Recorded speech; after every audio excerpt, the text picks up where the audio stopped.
ಉದ್ಯೋಗ ಬಂಧು ಯೂಟ್ಯೂಬ್ ಚಾನಲ್ಗೆ ಸ್ವಾಗತ. ಯಾರೆಲ್ಲ ನನ್ನ ಚಾನಲ್ಗೆ ಸಬ್ಸ್ಕ್ರೈಬ್ ಆಗಿಲ್ವೋ ದಯವಿಟ್ಟು ಸಬ್ಸ್ಕ್ರೈಬ್ ಆಗಿ. ಈ ವಿಡಿಯೋ ನಿಮಗೆ ಉಪಯುಕ್ತ ಆದರೆ ಸ್ನೇಹಿತರಿಗೂ ಶೇರ್ ಮಾಡಿ. ವಿಡಿಯೋ ಮ್ಯೂಟ್ ಮಾಡಿದೆ ಪೂರ್ತಿ ವಿಡಿಯೋ ನೋಡಿ. ಅರ್ಜಿ ಸಲ್ಲಿಸೋದು ಹೇಗೆ ಅಂತ ತಿಳಿಸ್ಕೊಡ್ತೀನಿ. ಮೊದಲಿಗೆ ನೋಟಿಫಿಕೇಷನ್ನು.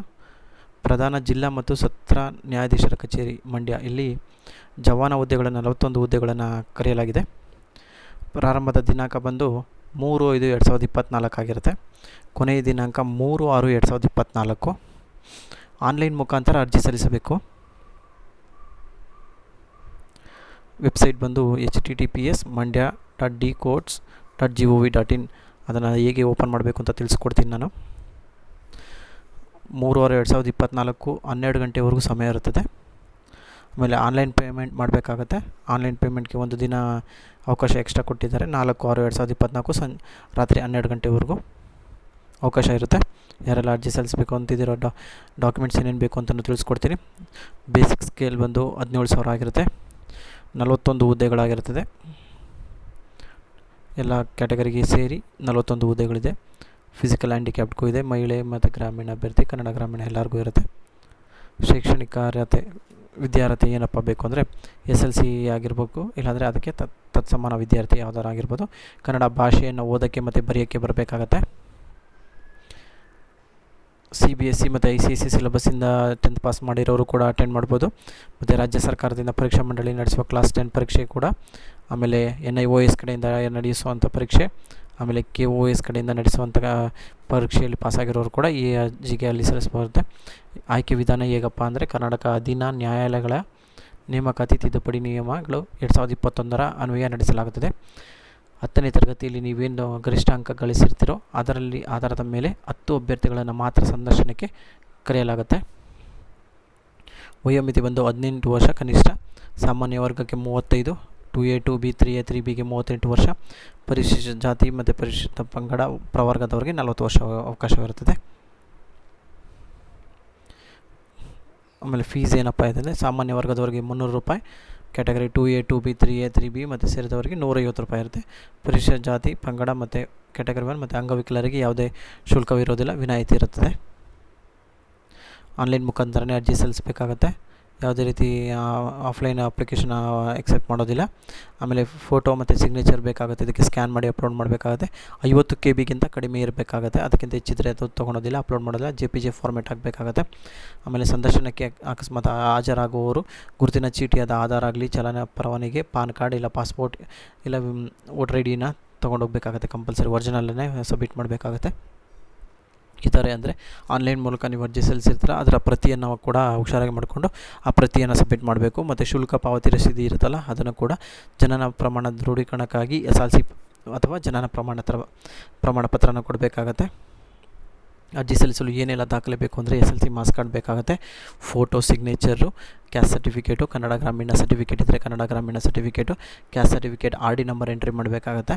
ಮತ್ತು ಕನ್ನಡ ಗ್ರಾಮೀಣದು SR ನೋ ಅಂತ ಟೈಪ್ ಮಾಡಬೇಕು. ಇಲ್ಲ ಹೈದರಾಬಾದ್ ಕರ್ನಾಟಕ ಇದ್ದರೆ Hyderabad Karnataka SR no click ಮಾಡಬೇಕು. ಗ್ರಾಮೀಣ ಮತ್ತು ಮಹಿಳಾ ಅಭ್ಯರ್ಥಿ. ಆಮೇಲೆ ಡಾಕ್ಯುಮೆಂಟಲ್ಲಿ ಏನಾದ್ರು ನೀವೇನು ಇಲ್ಲಿ ಅರ್ಜಿ ಸಲ್ಲಿಸಬೇಕಾದ್ರೆ ನೀಡುತ್ತಿರೋ ಮಾಹಿತಿ ಅದೇ ರೀತಿಯಾಗಿ ಮಾಹಿತಿ ಇರಬೇಕು. ಡಾಕ್ಯುಮೆಂಟ್ ವೆರಿಫಿಕೇಷನಲ್ಲಿ ಕೂಡ ಅದೇ ರೀತಿಯಾಗಿ ಇರಬೇಕಾಗತ್ತೆ. ಈಗ ನಿಮಗೆ ಅರ್ಜಿ ಸಲ್ಲಿಸೋದು ಹೇಗೆ ಅಂತ ತಿಳಿಸ್ಕೊಡ್ತೀನಿ. ನೋಟಿಫಿಕೇಷನ್ ಡೀಟೇಲ್ಸ್ ಎಲ್ಲ ನಿಮಗೆ ಉಪಯುಕ್ತ ಆಗಿದೆ ಅಂದ್ಕೊತೀನಿ. ನೋಟಿಫಿಕೇಷನ್ ಹೇಗಪ್ಪ ಅಂದರೆ ಮೊದಲಿಗೆ ಕೋರ್ಟ್ ಮಂಡ್ಯ ಅಂತ ಟೈಪ್ ಮಾಡಬೇಕಾಗುತ್ತೆ. ನೀವು ಹೇಳಿದಾಗೆ ನಾನು ತೋರಿಸಿದಾಗ ಆ ನೋಟಿಫಿಕೇಷನ್ ಓಪನ್ ಮಾಡಿ ಸ್ವಲ್ಪ ನಿಮಗೆ ಕಷ್ಟ ಆಗುತ್ತೆ. ಅದಕ್ಕೆ ಕೋರ್ಟ್ ಮಂಡ್ಯ ಅಂತ ಟೈಪ್ ಮಾಡಿ ಶಾರ್ಟಾಗಿ ಹೋಗ್ಬೋದು.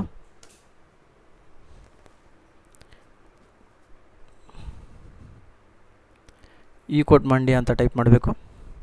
ನಂತರ ಈ ರೀತಿ district court Mandya official website open ಆಗುತ್ತೆ.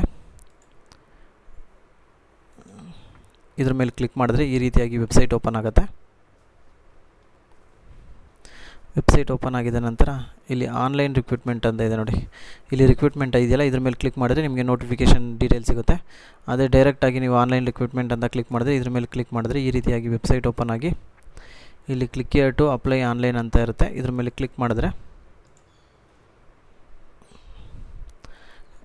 ಇಲ್ಲಿ ಕೂಡ ನೀವು ಡೌನ್ಲೋಡ್ ಮಾಡ್ಕೊಬೋದು ನೋಟಿಫಿಕೇಷನ್ನು. ಇಲ್ಲ ಆನ್ಲೈನ್ ಅಪ್ಲಿಕೇಶನ್ ಮೇಲೆ ಕ್ಲಿಕ್ ಮಾಡಿ ಆನ್ಲೈನ್ ಅಪ್ಲಿಕೇಶನ್ ಫಿಲ್ ಮಾಡ್ಬೋದು.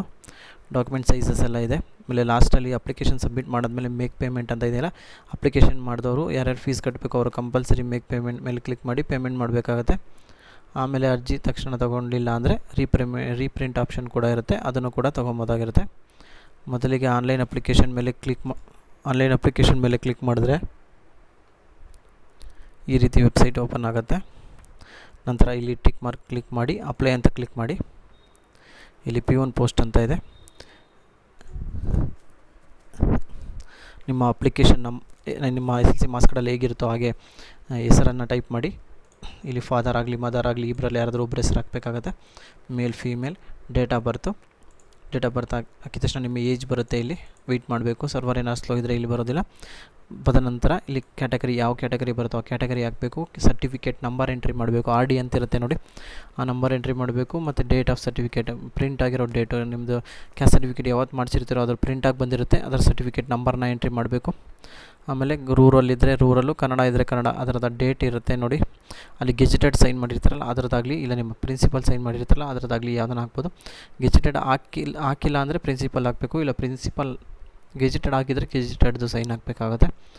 ತದನಂತರ ಮ್ಯಾರಿಡ್ ಅನ್ಮ್ಯಾರಿಡು, ಇಲ್ಲಿ ನೀವು ಸಿಂಗಲ್ಲ ಏನು ಅಂತ ಹಾಕಬೇಕಾಗತ್ತೆ. ಮತ್ತು ನಿಮ್ಮ ವೈಫ್ ಹೆಸರಾಗಲಿ ಹಸ್ಬೆಂಡ್ ಹೆಸರಾಗಲಿ ಟೈಪ್ ಮಾಡಬೇಕು. ಇಂಡಿಯಾ ಅಂತ ಟೈಪ್ ಮಾಡಿ ಮತ್ತೊಮ್ಮೆ. ಇಲ್ಲಿ ನಿಮ್ಮ permanent address present address separate ಇತ್ತು ಅಂದರೆ ಸಪ್ರೇಟಾಗಿ ಟೈಪ್ ಮಾಡಬೇಕಾಗುತ್ತೆ. ಇಲ್ಲಿ ಎರಡೂ ಕೂಡ ಒಟ್ಟಿಗೆ ಇದ್ದರೆ ಪ್ರೆಸೆಂಟ್ ಹಾಕಿ ಮತ್ತು ಪರ್ಮನೆಂಟ್ ಹಾಕಿ ಎರಡು ಕೂಡ ಹಾಕಿ ಇದು ಮಾಡಿ. ಮತ್ತು ನಿಮ್ಮ ಮೊಬೈಲ್ ನಂಬರ್ ಮತ್ತು ಇಮೇಲ್ ಐ ಡಿ ಹಾಕಿದ ತಕ್ಷಣ ಇಲ್ಲಿ ಟಿಕ್ ಮಾರ್ಕ್ ಹಾಕ್ಬಿಟ್ಟು ಪ್ರಿವ್ಯೂ ನೋಡಿ. ಒಂದ್ಸರಿ ಪ್ರಿವ್ಯೂ ನೋಡ್ಕೊಬೋದು. ಪ್ರಿವ್ಯೂ ನೋಡಿದ ತಕ್ಷಣ ನಿಮಗೆ ಮತ್ತೊಮ್ಮೆ ವೆರಿಫಿಕೇಷನ್ ಮಾಡ್ಕೊಬೋದು, ನೀವು ಹಾಕಿರೋ ಡೀಟೇಲ್ಸ್ ಎಲ್ಲ ಕರೆಕ್ಟಾಗಿದೆಯಾ ಇಲ್ವಾ ಅಂತ. ತದನಂತರ ಪ್ರಿವ್ಯೂ ಆದಮೇಲೆ ನಿಮ್ಮ ಮೊಬೈಲ್ಗೆ ಒಂದು ಅಪ್ಲಿಕೇಶನ್ ನಂಬರ್ ಬರುತ್ತೆ. ಆ ನಂಬರ್ ಬರೆದ್ರೆ ಆ ನಂಬರ್ನ ಸೇಫಾಗಿ ಬರೆದು ಮಾಡಿಕೊಂಡು ಅಲ್ಲಿ ಮತ್ತೊಮ್ಮೆ ಲಾಗಿನ್ ಆಗಬೇಕಾಗತ್ತೆ. ಅಲ್ಲೇ ನಿಮಗೆ ಒಂದು ಬಾಕ್ಸ್ ಬರುತ್ತೆ, ನಿಮಗೆ ಅಪ್ಲಿಕೇಶನ್ ಜೊತೆಗೆ ಒಂದು ಪಾಸ್ವರ್ಡ್ ಕೂಡ ಬರುತ್ತೆ. ಅದು ಕ್ಯಾಪಿಟಲ್ ಲೆಟ್ರಲ್ಲಿ ನಂಬರ್ಸ್ ಜೊತೆಗೆ ಆಲ್ಫಾಬೆಟಿಕ್ ಲೆಟರ್ ಅಂದರೆ ABCD ಆ ಥರ ಸ್ಮಾಲ್ ಲೆಟ್ರಲ್ಲಿ ಇಲ್ಲ ಬಿಗ್ ಲೆಟ್ರಲ್ಲಿ ಬರುತ್ತೆ. ಅದನ್ನು ಟೈಪ್ ಮಾಡಿ ಮತ್ತೆ ನೀವು ಲಾಗಿನ್ ಆಗಿ ಅಲ್ಲಿ ನಿಮಗೆ SLC ಡೀಟೇಲ್ಸ್ ಕೇಳುತ್ತೆ. SLCದು ರಿಜಿಸ್ಟರ್ ನಂಬರ್ ಮತ್ತು ಯಾವ ಬೋರ್ಡು KSEEB ಆ ಬೋರ್ಡ್ ಹೆಸರು ಮತ್ತು ರಿಜಿಸ್ಟರ್ ನಂಬರ್, ನೀವು ಏನು ಯಾವ ವರ್ಷ ಪಾಸ್ ಆದ್ರಿ ಮತ್ತು ಮಾರ್ಕ್ಸ್ ಎಷ್ಟಿತ್ತು ಅಂತ 625 ಆಗಲಿ ಎಷ್ಟಿತ್ತು ಅಂತ ಟೈಪ್ ಮಾಡಿ ನೆಕ್ಸ್ಟು ಸೇವ್ ಅಂತ ಮಾಡಿ. ಸೇವ್ ಮಾಡಿದ ತಕ್ಷಣ ಕೆಳಗಡೆ ಫೋಟೋ ಸಿಗ್ನೇಚರ್ ಅಪ್ಲೋಡ್ ಮಾಡೋಕ್ಕೆ ಆಪ್ಷನ್ಸ್ ಓಪನ್ ಆಗುತ್ತೆ. ಫೋಟೋ ಸಿಗ್ನೇಚರ್ ನಾನು ಹೇಳಿದಾಗೆ 50 KB ಕಡಿಮೆ ಅಲ್ಲಿ ಸ್ಕ್ಯಾನ್ ಮಾಡಿ ಅಪ್ಲೋಡ್ ಮಾಡಿ ನಂತರ ಲಾಸ್ಟಲ್ಲಿ ಸಬ್ಮಿಟ್ ಬಟನ್ ಬರುತ್ತೆ. ಇನ್ನೊಂದು ಸರಿ ವೆರಿಫೈ ಮಾಡಿಕೊಂಡು ಸಬ್ಮಿಟ್ ಮಾಡಿದ್ಮೇಲೆ ಈಗ ನಿಮಗೆ ಮೊದಲೇ ಬಾರಿ ಅರ್ಧ ರಿಜಿಸ್ಟರ್ ಆಗಿದ್ದಾಗ ಬರೀ ಒಂದು ರಿಜಿಸ್ಟರ್ ನಂಬರ್ ಬಂತು. ಈಗ ಸಬ್ಮಿಟ್ ಮಾಡಾದ್ಮೇಲೆ ಇನ್ನೊಂದು ರಿಜಿಸ್ಟರ್ ನಂಬರ್ ಬರುತ್ತೆ. ಅದನ್ನು ಸೇಫಾಗಿ ಮತ್ತೊಮ್ಮೆ ಬರೆದಿಟ್ಕೊಂಡು ಅದನ್ನೇನು ಮಾಡಬೇಕು ಅಂದರೆ ಈ ರೀತಿಯಾಗಿ ಬಂದು ಇಲ್ಲಿ ಕ್ಲಿಕ್ ಹಿಯರ್ ಟು ಆನ್ಲೈನ್ ಅಂತ ಏನು ಮಾಡಿದ್ರಲ್ಲ ತಕ್ಷಣ ಅಲ್ಲೇ ಪೇಮೆಂಟ್ ತೊಗೊಳಲ್ಲ. ಯಾರೆಲ್ಲ ಈ ವಿನಾಯಿತಿ ಇದೆಯೋ ಅವ್ರಿಗೆ ಅಷ್ಟೇ ಸಾಕು. ಅಪ್ಲಿಕೇಶನ್ ಫಿಲ್ ಆಗುತ್ತೆ, ಅಪ್ಲಿಕೇಶನ್ ಪ್ರಿಂಟ್ಔಟ್ ತೊಗೊಂಡು ಸೇಫಾಗಿ ಮಾಡ್ಕೊಬೇಕು. ಯಾರೆಲ್ಲ ಅಪ್ಲಿಕೇಶನ್ ಕಟ್ಟಬೇಕಾಗುತ್ತೆ, ಅಪ್ಲಿಕೇಶನ್ ಫೀಸ್ ಕಟ್ಟಬೇಕಾಗುತ್ತೆ ಅದನ್ನು ಬರ್ಕೊಂಡಿದ್ದು ಇಲ್ಲ ಪ್ರಿಂಟ್ಔಟ್ ತೊಗೊಂಡು ಅಪ್ಲಿಕೇಶನ್ ಇಲ್ಲಿ ಮೇಕ್ ಪೇಮೆಂಟ್ ಅಂತ ಇದೆಯಲ್ಲ ಈ ಮೇಕ್ ಪೇಮೆಂಟ್ ಮೇಲೆ ಕ್ಲಿಕ್ ಮಾಡಬೇಕು. ಈ ಥರ ಕ್ಲಿಕ್ ಮಾಡಿದ್ಮೇಲೆ ಇಲ್ಲಿ ಟಿಕ್ ಮಾರ್ಕ್ ಬರುತ್ತೆ. ಈ ಟಿಕ್ ಮಾರ್ಕ್ ಮಾಡಿ ನಿಮ್ಮ ಅಪ್ಲಿಕೇಶನ್ ನಂಬರ್ ಕೊನೆಯದಾಗಿ ಏನು ಬಂತು ಅದನ್ನು ಪೂರ್ತಿಯಾಗಿ ಎಂಟ್ರಿ ಮಾಡಿ ಅದು ಹೇಗಿದೆಯೋ ಹಾಗೆ ಡೇಟ್ ಆಫ್ ಬರ್ತ್ ಹಾಕಿ ಮತ್ತು ನಿಮ್ಮ ಶೋ ಇಲ್ಲಿ ಇದೆ ನೋಡಿ ಕ್ಯಾಪ್ಚರ್ ID ಹಾಕಿ ಗೋ ಅಂತ ಕ್ಲಿಕ್ ಮಾಡಬೇಕು. ಗೋ ಅಂತ ಕ್ಲಿಕ್ ಮಾಡಿದ್ಮೇಲೆ ನಿಮಗೆ ಡೆಬಿಟ್ ಕಾರ್ಡಲ್ಲಿ ಪೇಮೆಂಟ್ ಮಾಡಬೇಕಾ ಇಲ್ಲ ಆನ್ಲೈನ್ ನೆಟ್ ಬ್ಯಾಂಕಿಂಗಾ ಇಲ್ಲ ಯಾವ ರೀತಿ ಆಪ್ಷನ್ಸ್ ನಾನಾ ರೀತಿ ಆಪ್ಷನ್ಸ್ ಇರುತ್ತೆ. ಆಪ್ಷನ್ ನಿಮಗೆ ಯಾವುದು ಉಪಯುಕ್ತ ಆಗುತ್ತೋ ಆ ಉಪಯುಕ್ತ ಆಪ್ಷನ್ನ ಪಡೆದು ಅದ್ರ ಮುಖಾಂತರ ಪೇಮೆಂಟ್ ಮಾಡ್ಬೋದಾಗಿರುತ್ತೆ. ಪೇಮೆಂಟ್ ಮಾಡಿದ್ಮೇಲೆ ಮತ್ತೆ ರೆಸಿಪ್ಟ್ ಇನ್ನೊಂದು ಬರುತ್ತೆ, ಪೇಮೆಂಟ್ ರೆಸಿಪ್ಟು, ಅದನ್ನು ಹುಷಾರಾಗಿ ಮಾಡ್ಕೊಳ್ಳಿ. ಸಂದರ್ಶನ ಟೈಮಲ್ಲಿ ಆನ್ಲೈನ್ ಅಪ್ಲಿಕೇಶನ್ನು ಮತ್ತು ರಸೀದಿ ಎರಡನ್ನೂ ಬೇಕು ಅಂತ ತಿಳಿಸಿದ್ದಾರೆ. ಎರಡನ್ನೂ ಕೂಡ ಸೇಫಾಗಿ ಮಾಡಿಕೊಂಡು ಸಂದರ್ಶನಕ್ಕೆ ಸೆಲೆಕ್ಟ್ ಆದರೆ ಸಂದರ್ಶನಕ್ಕೆ ಹೋಗಬೇಕಾಗಿ ವಿನಂತಿ. ಈ ವಿಡಿಯೋ ನಿಮಗೆ ಉಪಯುಕ್ತ ಆಗಿದೆ ಅನ್ಕೊತೀನಿ. ವಿಡಿಯೋ ಉಪಯುಕ್ತ ಆಗಿದ್ದರೆ ನಿಮ್ಮ ಸ್ನೇಹಿತರಿಗೂ ಶೇರ್ ಮಾಡಿ ಮತ್ತು ನನ್ನ ಚಾನಲ್ನ ಸಬ್ಸ್ಕ್ರೈಬ್ ಮಾಡಿ. Thank you.